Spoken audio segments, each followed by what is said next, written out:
All right, we're going to show how to change a label on a machine like a Vendo 721 or a Royal 660 at 804. What we're going to do is we're going to open up this compartment. Inside here, we have where our labels go.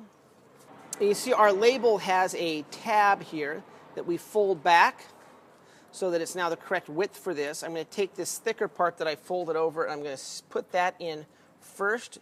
These type are loaded from the top. I'm going to line that up very carefully. Slide it down into position. Very easy to do. To get it out on this model, we just can reach in with our thumb, pull it out. If you have no thumbnails or have a hard time getting it, you can use tweezers or even a small pair of needle nose pliers to get that out.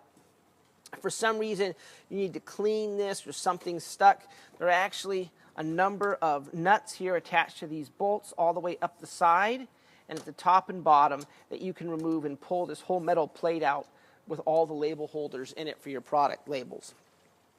If this was a Royal 660 or an 804,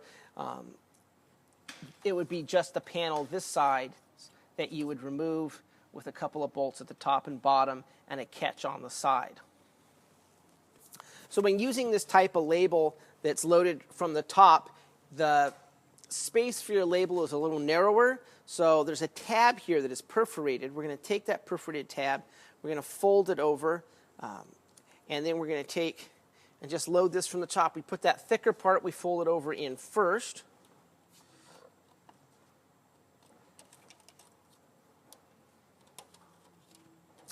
And we feed the rest of the label in.